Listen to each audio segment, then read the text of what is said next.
This episode is brought to you by Pepsi Wild Cherry. Pepsi Wild Cherry is bursting with delicious cherry flavor and a sweet, crisp taste that gives you more to go wild for. Getting wild may look different these days, but whether it's opting for a solo Friday binge watch or a big night out, everyone can indulge in their wild side with Pepsi Wild Cherry. Also available in Zero Sugar. So grab a Pepsi Wild Cherry and get wild. Why take one vacation with the family when you could take all of them? With Royal Caribbean, you don't just go to the beach. You visit a private island and race down the tallest water slide in North America. You don't just go for a road trip. You ATV and zip line through the jungle. You don't just go somewhere new. You rappel down waterfalls and discover ancient temples. Because this isn't just any vacation. This is all the vacations. Come seek the Royal Caribbean. Ships Registry, Bahamas.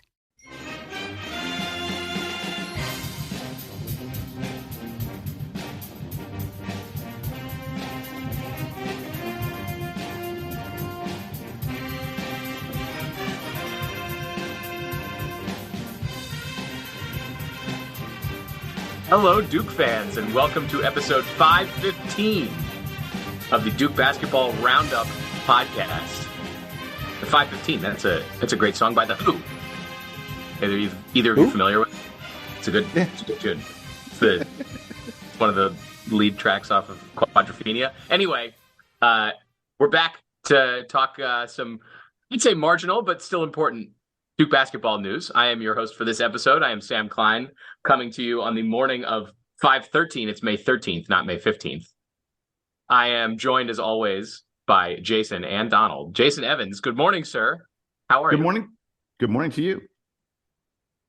Anything to report? Any weird stuff?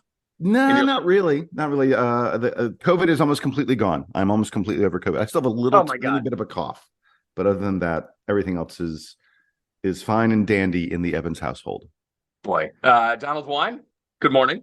Yeah. Hey, very quickly, two kind of polar opposite things I want to say. First off, to all the mothers out there, it's Mother's Day weekend, so happy Mother's Day to you all. And also, I know we didn't get a chance to talk about this on the last show, but a melancholy happy trails, as they would say on PTI, to Denny Crum, who passed away last week at the age of 86.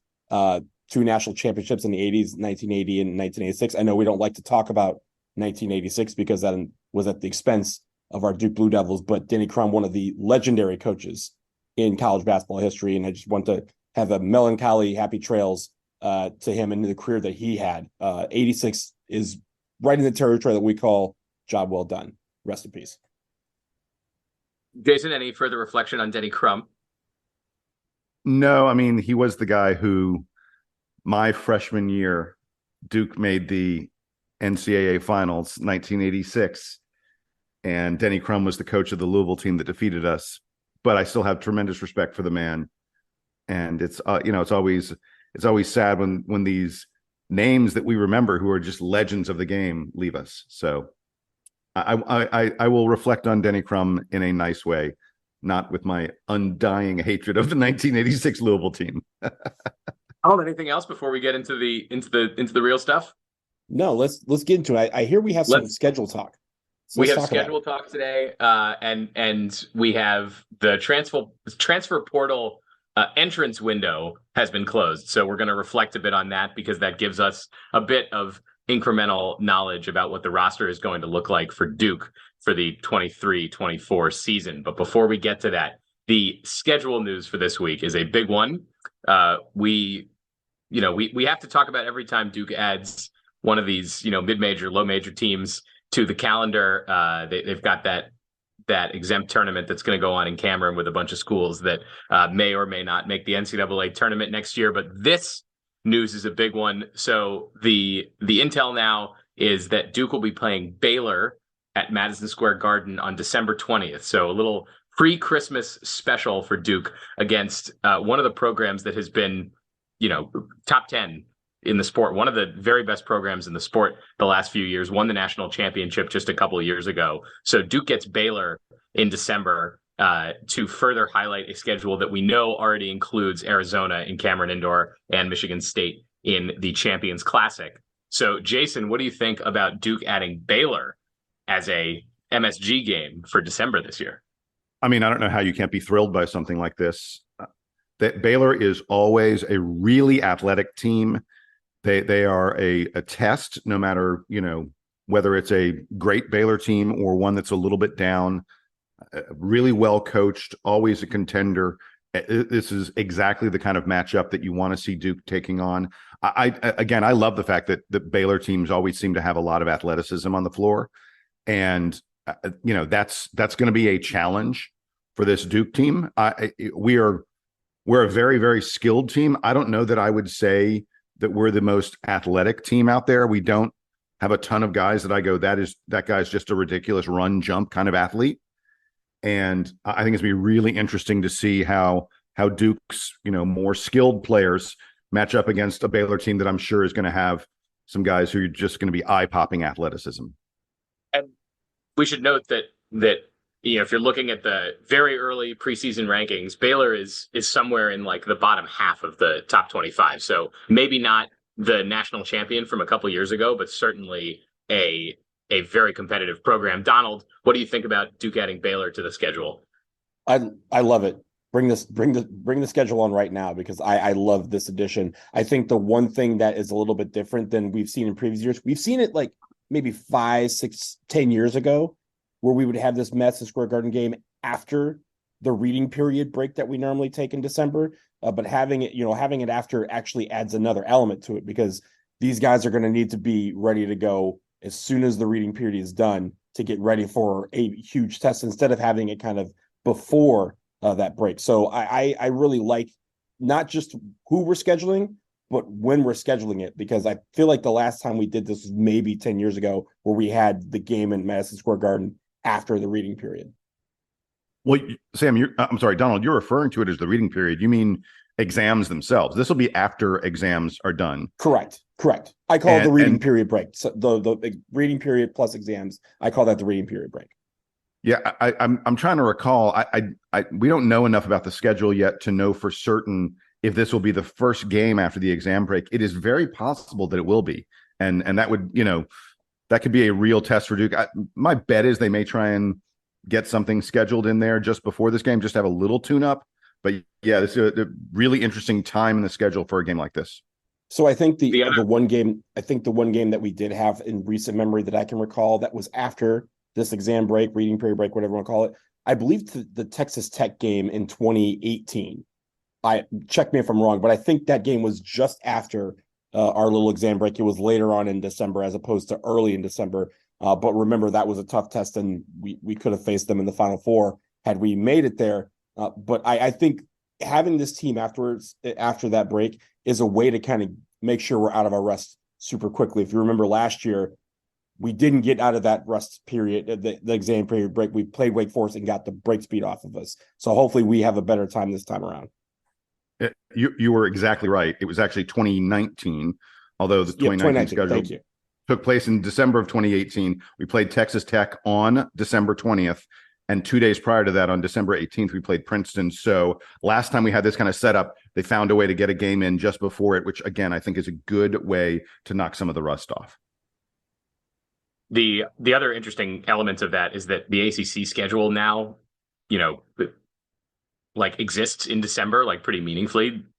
Duke has usually played one ACC game before finals, and then they get back to ACC play for a couple more games after finals and before New Year's. So we'll be talking about this Baylor game when it comes up in the context of maybe Duke having some other difficult conference games. I'm not sure that that Baylor's going to be similar to a lot of ACC teams next year, given how continued down we sort of project the conference overall to be. But it'll be in the midst of Duke preparing for ACC season that they have to play this really tough opponent. Yeah, last year on December 20th, again, we love to play on December 20th, we had Wake Forest. It was our first game after the exam break, and obviously that's one of the poorest games that Duke played all year. So yeah, Sam, you're exactly right. In fact, we had 3 games last year take place before New Year's Day in the ACC.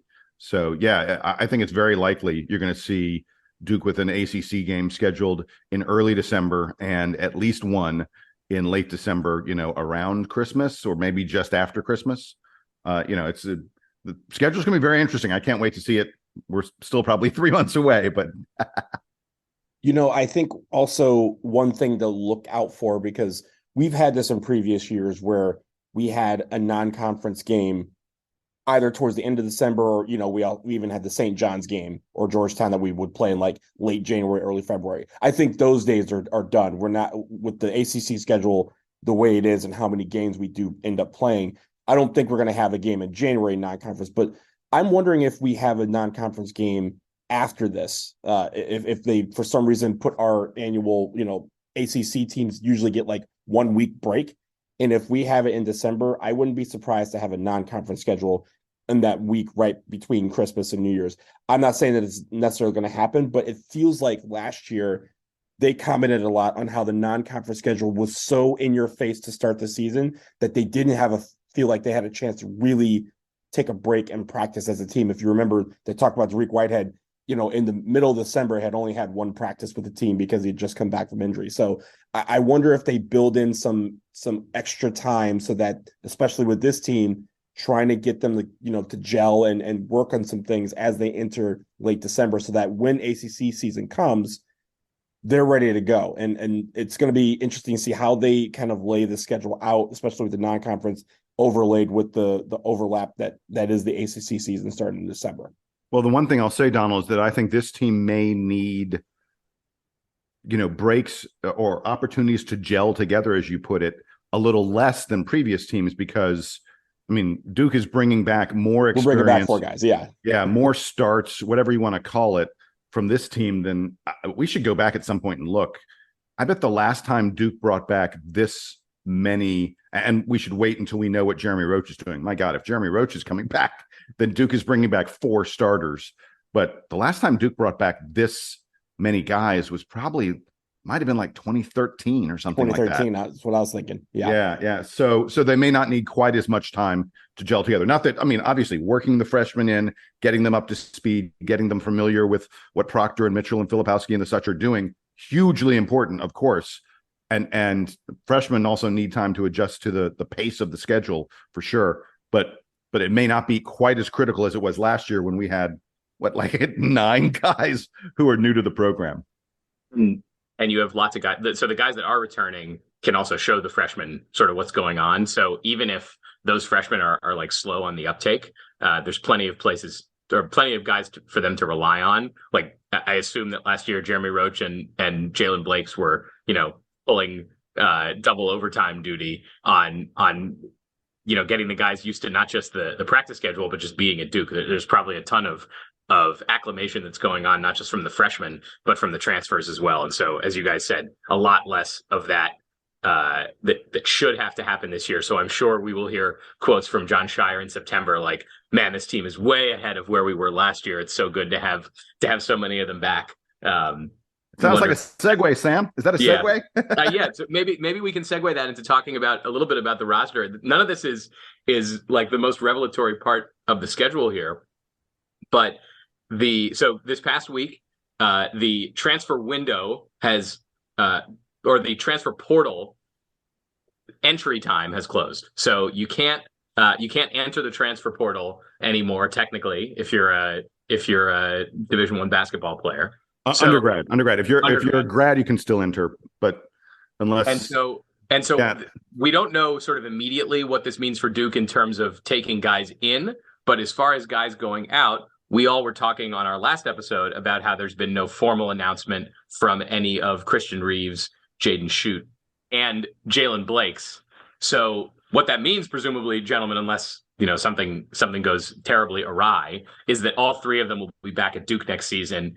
And as we've said in the course of all the recruiting news and all the news of guys like Proctor, Filipowski, and Mitchell coming back, the roster feels a little bit more crowded for all of those players next year. Maybe save for Christian Reeves if Duke doesn't have as much depth in the front court. But I'm sure there was a bit of speculation about any of the three of them wanting to transfer just to get more playing time, because it doesn't feel like, especially in the backcourt, that there are a ton of minutes to go around. So, Donald, any reaction to those guys deciding to stay, and maybe thinking about what their development at Duke could look like, given that we expect them all to continue being, bench players for the next season?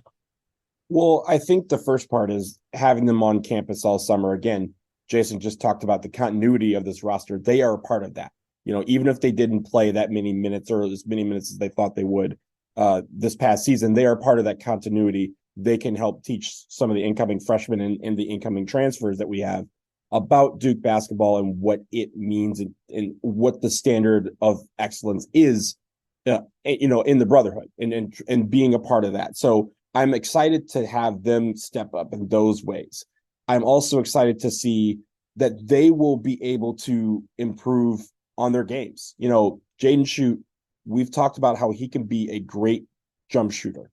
And we saw, I guess, I won't call it flashes, because we didn't see enough of him this past season really say, oh, he's improved and getting, to the next level of his shooting. But if he can provide shooting off of the bench, that is always going to be needed on a college basketball team, much less an elite college basketball team. For Jalen Blakes, again, I think the leadership qualities, he showed a little bit of that, and being able to back up some of these guys on, at the point guard position, I think is going to be great. And then Christian Reeves, honestly, Christian Reeves is 7'1". You know what you can't teach guys? Height. You can't teach height ever. I can teach you how to be a big man, and you can be 5'7". But if you're 7'1", it makes it that much easier. And Christian Reeves happens to be 7'1". So I'm liking the fact that if he can, especially if we don't get a portal big man, I know we'll talk about one that hit the portal like very quickly. But if we don't get a portal big man, and we were talking about flip at the 5, we may not have to, because even with Ryan Young coming off the bench, Christian Reeves could have some spot duties at the 5. And again, if he can be a rim protector and also a guy on offense who can, again, clean up the glass, Christian Reeves can get some playing time. I think he might have the biggest summer ahead of him, because he's the guy that I think could stand to gain from some departures, and also just from the opportunities that are ahead of him, he might be able to get some playing time out of this. Well, and as you said, when it comes to returning players, Jalen Blakes, we heard last year was sort of part of the welcoming committee for the guys. And so, the assumption is that all of these guys are coming back with the right attitude about playing those bench roles, but still being, important to the program in ways maybe that we, the fans, are not able to see. So I think it speaks well. Who knows? Yeah. They could. I'm not going to say never, right? Look, because we've injuries, had guys who've come back. Sure. Yeah, we've had people who have come back, and everyone's like, oh, they're slated for a bench role or slated for this particular type of role, and then the summer they come out and they're like, oh yeah, this guy's good. We're going to play him more. Hey, this is exactly what I looked into, guys. I tried to go back and find some historical comps for each one of these players, and admittedly, it's not easy. Everybody runs their own race. You hear that all the time, and that's absolutely true. But I tried to look a little bit and see if I could find guys where I could go, oh, this is a guy who had sort of a similar role at this stage of their career, and then what was their role like the next year. For Jalen Blakes, it's easy. Everyone makes the Jordan Goldwire comparison. Lightly regarded recruits who come across as really scrappy and hard workers. And in their sophomore seasons, I think they had reasonably similar profiles. Jalen Blakes played about 13 and a half minutes per game. Jordan Goldwire played about 8, almost 9 minutes per game. They both didn't score a ton, had some assists, but not a lot. But, you can definitely see how Blakes and Goldwire profile similarly. And it's worth noting, after that sophomore year where Jordan Goldwire only played about 9 minutes per game, as a junior, he turned into a 24-minute per game player, averaged almost 5 points per game and 2.5 assists per game. I don't know that 24 minutes are in the cards for Jalen Blakes. Obviously the circumstances on the team are that there are a lot of guards on this squad and a lot of new guys coming in. But I think that's an interesting comparison just to think about, the progression from sophomore to junior year. With the other guys, it's the progression from freshman to sophomore year. I'll start with Christian Reeves. The comparison I found for him was Marshall Plumlee. And I think that this really works. Both of them, again, not super highly regarded in terms of recruiting ranking, and big men who are not like guys who are going to jump out of the gym. I mean, both of them are big men who are more physical and strong than they are explosive. Christian Reeves and Marshall Plumlee. Marshall Plumlee, as a freshman, played in just 19 games, averaged 2.6 minutes per game. He scored a total of 2 points as a freshman. 1 for 8 on field goals was Marshall Plumlee. Christian Reeves played in 13 games and averaged 3.2 minutes per game. So that's very similar. Both guys pretty much only playing mop-up time, although Christian Reeves was a much more prolific scorer than Marshall Plumlee was. Christian Reeves last year, 8 of 11 on field goals as opposed to 1 of 8 from Marshall Plumlee. It is worth noting that as a sophomore, Marshall Plumlee comes back and goes from mop-up time to actually having a little bit of a role. Played in 30 games, averaged more than 8 minutes per game, grabbed a couple rebounds every one of those games. I mean, Marshall Plumlee did not get disappeared on the bench as a sophomore. His role increased, and I think that it's very, very likely you'll see something similar, something like 8 to 10 minutes per game from Christian Reeves this year. Jaden Schutt is the more difficult one. I spent some real time looking through Duke history to find someone comparable to Jaden Schutt. And I think the problem is that Jaden Schutt has such a unique sort of game as a guy who is a dead-eye three-point shooter, but, really, let's be honest, clearly deficient in some other areas of his game. So it's really tough to find someone who profiles as a comparison. I mean, like in terms of minutes and the such, I think David McClure is a decent comp. Jaden Schutt played in 14 games, averaged almost 7 minutes per game. David McClure played in 25 games and averaged about 7 minutes per game as a freshman. But I don't know, there's nothing about David McClure's game that is similar to Jaden Schutt's game. So the minutes and the opportunities seem similar, but the rest of it just does not seem similar at all. So I don't know that there is a good comp for Jaden Schutt. Jason, if Jaden Schutt turns into a glue guy defense, one amazing highlight in his career, dude, like David. It's not happening. I'd be thrilled with that outcome. That sounds super cool. I have good memories of David McClure. So, hey, but yes, great player, and that one highlight is, folks, if you have not seen David McClure's game-winning shot, go hit YouTube. It's a great one. Was it the only thing that'll pop Virginia up? Virginia Tech. So. It was Virginia Tech, right? Or was it Clemson? No. Sean Dockery is Virginia Tech. Is against Virginia Tech. Dave McClure is against Clemson. So. Yes. But back to Jaden Schutt. I have such high hopes for this kid. I really think his shooting is something that's going to have to get time, and he has now had the time, and the coaches have had the time to explain to him, here are the things you don't need to worry about the shooting.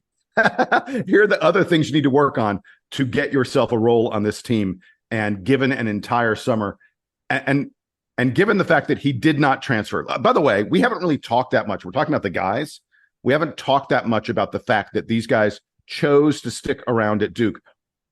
We haven't mentioned the fact that Duke is the only Power 6 program that did not have a transfer this season. I'll shout out Villanova. Villanova had a guy who transferred back in December.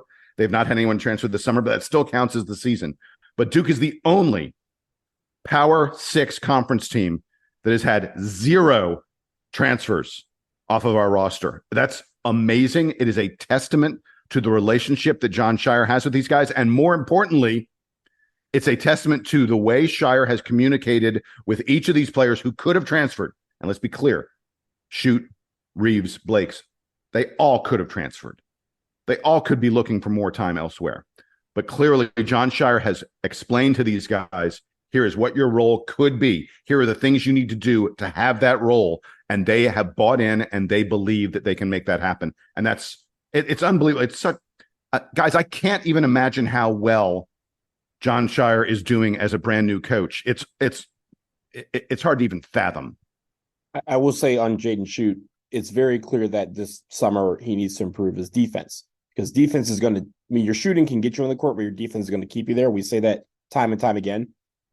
And that's the great thing, is that defense is very coachable. Defense can be improved. It's not like, oh, sorry, you're just, you're maxed out at 7'1". You can't grow anymore. You can always improve as a defender. LeBron James is one of the greatest defenders in history. And he was a great defender as 18, but how much better he is now that he's 38. You can always improve in that area. And the great thing about Jaden Schutt is what's going to get him on the court are things that he can improve on. And it's not like he's, pigeonholed into, hey, this guy's always just going to be, at this level. He can always get to the next level. And I'm looking forward to seeing what he can do. Also, he can get stronger. I think another thing is, even when he's in tight places, to be able to, take a step and push the guy away to create enough room to get his shot off.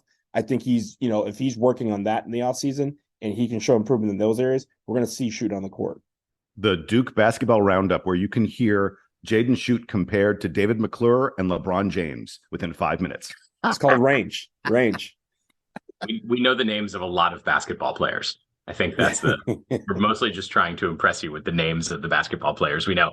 Guys, let's take a quick break. When we get back, speculation about one recent transfer portal entry who Duke might be interested in. Seems like a good roster fit. Stick around. Why take one vacation with the family when you could take all of them? With Royal Caribbean, you don't just go to the beach. You visit a private island and race down the tallest water slide in North America. You don't just go for a road trip. You ATV and zip line through the jungle. You don't just go somewhere new. You rappel down waterfalls and discover ancient temples. Because this isn't just any vacation. This is all the vacations. Come seek the Royal Caribbean. Ships Registry, Bahamas.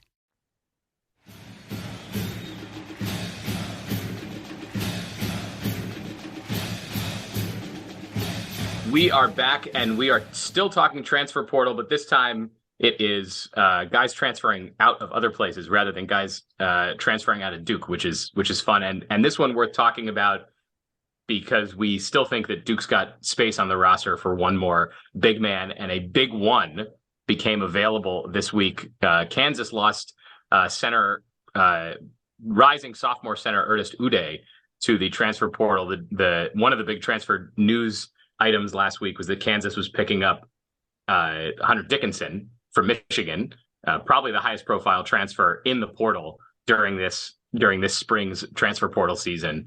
But as a result of that, Ernest Udeh, former McDonald's All-American, is transferring away from Kansas, and he is now available. A guy who played limited minutes last year, just 8 minutes a game, and only scored 2 points a game, almost 3 points a game for Kansas last year, but a guy with a lot of potential, and a guy who performed very well against Duke in the block shots Classic last year. Four block shots he had against Duke. I remember the dude. I was going to say, Jason, remind us what Ernest Udeh did against Duke in the fall last year. Yeah, so he had 4 block shots against the Blue Devils. He didn't do much else in that game, but he only played like 13 minutes or something like that too. Yeah, but 4 block shots. Ernest Udeh is someone who, you're right, Sam. He had a limited role for Kansas last year, but in that limited role, people saw glimpses of a guy who could be an absolutely dominant defensive presence. He had a block rate last year of 7.7%. That basically means when he was on the floor, he blocked close to 8% of the shots that were taken while he was on the floor. That was top 50 in the country. Now, remember, Derek Lively was 3rd in the country in block rate. So we're not talking about another Derek Lively, but we are talking about a guy who is very impactful at the rim. And it's worth noting that he had a really impressive 4.6% steal rate, which would have placed him top 20 in the country. He has quick hands. He has long arms. He gets a lot of deflections. Ernest Udeh is a guy who a lot of people look at and say, this is someone who absolutely has the potential to turn into a defensive beast, just something, a defensive force that protects the rim for you, that's disruptive of passing lanes, and really is a problem for opposing teams to deal with. He is nothing on offense so far. He was just a dunker last year for Kansas. Of the 45 shots he took on the season, 29 of them were dunks. He only attempted 1 shot all year that wasn't at the rim. And he was not a good free throw shooter. You could tell that this is a guy who's not comfortable on offense when he's more than 3 or 4 feet from the basket. He hit just 41% of his free throws. Now, he didn't take a lot. He only took 22 free throws in the season, 9 of 22. So that's a small sample size, but still 41% is is not great. But the reason we're excited about Ernest Uday is that Duke doesn't need a guy to do a lot on offense. Look, we saw Derek Lively, who did not do a lot on offense for Duke last year, and we saw how impactful he could be. And it's worth noting that 2 minutes, count them, 2 minutes after Ernest Uday announced that he was entering the transfer portal on Instagram, Mark Mitchell, Duke's Mark Mitchell, had already commented on that Instagram post with just a little smiley sign. And he said, "Hey, big fella." So now I don't know that Mark Mitchell was, clued in that this was about to happen, or he was just, hanging out on Instagram. Mark Mitchell is a Kansas guy, and Grady Dick was his classmate. So I assume that he's fairly plugged in. But to your point, it also means that he was looking at Instagram like at that moment. Yeah, exactly. And it's worth noting that about 10 minutes after Mark Mitchell commented, Sean Stewart also commented on Ernest Uday's Instagram post. And Sean Stewart was even more, he was even more overt about it. He just wrote "slide," like he was sliding into the comments. Come on over. Yeah. Yeah. And he put a little devil emoji in there as well. So look, Sean Stewart would presumably be competing with Uday for minutes if Uday was on the roster at Duke. So yeah, that's one of the things that makes it really interesting here. But it's clear there is something to be said for that if guys at your position want you here. Yeah. But it is clear that Duke is very aware that Ernest Uday entered the transfer portal. We haven't heard anything official yet, but I would not be at all surprised if as Ernest Uday begins to whittle down the number of schools that we don't see Duke on his list. It's interesting too because it sounds like Mackenzie Mbako is going to Kansas. So no. He announced for Indiana this morning. He went to sleep too early last night, Sam. Oh, shoot! I was going to say this could have been a situation where Duke and Kansas were trading big men, or at least tall players. I don't know if Mbako counts as a big man, but Mbako's going to Indiana. Look, now I know. So I woke up on the wrong side this morning. All right, Donald. Any other further reaction to the Ernest Uday news and the potential for him coming to Duke? We have no idea, by the way, if there is actually, as Jason said, if there is any real interest. We just find it intriguing. Yeah, absolutely. And I think, with the big men that are currently in the portal, keep in mind that some guys that we were talking about that entered the NBA draft or tested the NBA draft, none of those names are on the transfer portal wire as of today. So it's fair to assume that those guys, if they do return to college, they'll be returning to their schools like Deron Holmes and Sonogo from UConn. I think those guys did not Adam Bono of UCLA was yeah. one that there was lots to talk about, but word now is that if he comes back, it will be to UCLA. He won't go elsewhere. Right. So that leaves us with the couple guys that are out there that, again, one is intriguing in Uday. The other that I think has been talked about recently was Bandago from was it Utah Valley? Yeah, Aziz Bandago, yeah. Yeah, so see, those are the only two guys left. I would take Uday. Uday is the guy who has. I saw him play the McDonald's All-American game a couple years ago. Seen him play in high school. Man has a lot of potential, especially on the offensive end. I know Jason talked about some of the deficiencies in his offensive game, or at least the limitations at this point. But on defense, again, having another shot, a rim protector, I'll take those every day of the week because those, as we saw last year, can instantly translate into offense. Having a good rim protection and guy who can clean up the glass can go the other way, and Uday can fly too. So it's not like he can be like a Derek Lively in the sense that we saw Derek Lively at times last year would block the shot or grab the rebound, and then he'd be the first person and beat everybody down the floor for a dunk. We can see that in Uday. So I'd love to have him in a Blue Devil uniform. But again, as the other two have mentioned, we have to wait and see if Duke is actually interested in him. It just seems like an intriguing match. No, I think that'll do it for us here. We have no further sort of transfer roster news, hard news at least, to report on. Obviously, we'll be back as soon as there is anything to talk about. Jeremy Roach coming back to school, Duke picking up any transfers in the portal, etc. So until that time, for Jason Evans and for Donald Wine, I am Sam Klein. This has been episode 515 of the Duke Basketball Roundup.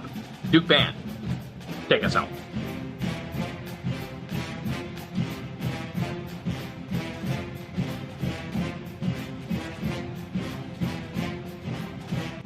A great off-season activity, we could have a podcast where we each go back and forth naming Duke players until we can't name anyone else.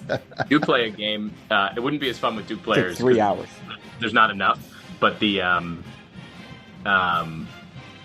where you say the name of a baseball player or like a basketball player or something, and then the person has to say another name that the first name starts with the first letter of the last name of the previous guy. I've done this with baseball players a few times. It's fun. Yeah. Anyway, So the alphabet game, we used to do it even harder. So the alphabet game, pick a category, right? And it was the letter that the word ended with is what you had to do. So a lot of times you'd have like. That's the challenge because you get so many A's. It's unbelievable how many A's you get. Well, you get A's, but also if you're really good, you can get someone with an X. Right. You end with, There's only a few Xaviers in the world that are like, enough where you would remember them. So, or Xanders or things like that. So yeah, that's how we would do it, or Z's. If you end up with like Sanchez or someone's like, oh man, now I got a Z, and they got to figure out some guy that starts with Z. There's not that many famous, baseball players, basketball players, whatever, that start with Z. When we were driving places growing up, my family, we would do it with geography. And at first we started doing it with the United States. And we reached the point where we would exclude the United States. It had to be stuff international. And every so often we'd have like a friend in the car with us or something like that. And they'd be like, they'd like go England, and then they'd be done. Yeah. And we're naming Djibouti and stuff like that. Mm-hmm. They're like, what does Djibouti end with? I don't know. But you better say it right. Better come over Iceland. Exactly.